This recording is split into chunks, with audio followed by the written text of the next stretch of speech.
Sure, diet's a big part of it. So what we have here is made of clay, which we're going to obviously it's blue. So we didn't cover that color. I think before we talk about changes in consistency, we just talk about what's the ideal consistency. And this is the ideal stool. It's a single piece. I'm not sure if you want to hold it, but it's soft. I'm good. It's soft, and we don't handle it, but it's soft. It's somewhat squishy.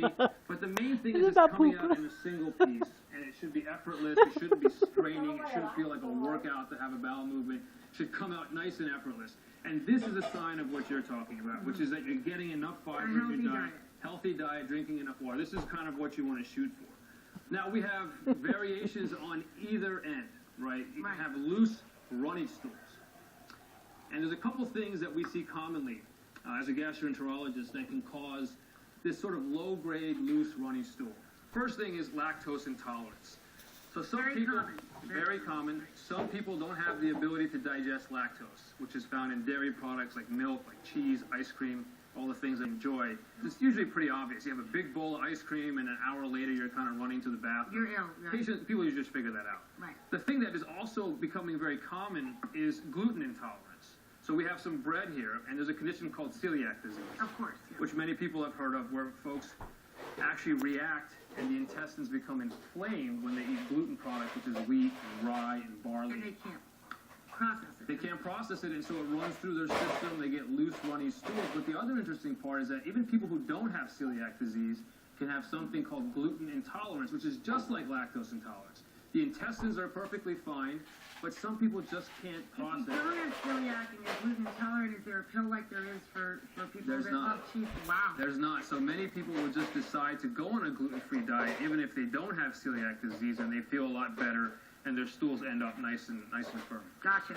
So here, I think neither of us want to pick this one up. This is basically hard, crumbly, pebbly. Like rabbit pellets. Yeah, this is a sign of constipation. This is the other extreme. Right. And this is really what we talked about. This means you're not getting enough of things on the plate here. We have you're high not fiber getting foods. fiber if Correct. This is right. So your stool's not cohesive. It's breaking apart. It may be hard to pass. It may come out in like 4, 5, 6, 7 pieces as opposed to one. And this is the remedy: oatmeal, prunes, salads. All the stuff your mother, your grandmother, told you about, right? Absolutely. And the magic number is about 25 grams. So if you can get about 25 grams of fiber in your diet per day with adequate water intake, you should be fine. Water is a big part of everything, right? General health. Absolutely. Yes. Water is a big part. You know, I see people all the time because I love to cook, and it surprises me how many people don't want water with their dinner. You know what I mean? It's amazing. So we have one more thing which we never want to see. This is a very thin caliber stool. Again, if this happens for a day, it may be because you were straining, you're a little constipated, and you're just trying to force it out. But if this is progressive, which means that over weeks to months, if you see that your stools they started out like that, but they're getting more and more narrow, it could be a sign that there's a blockage or a narrowing in the colon.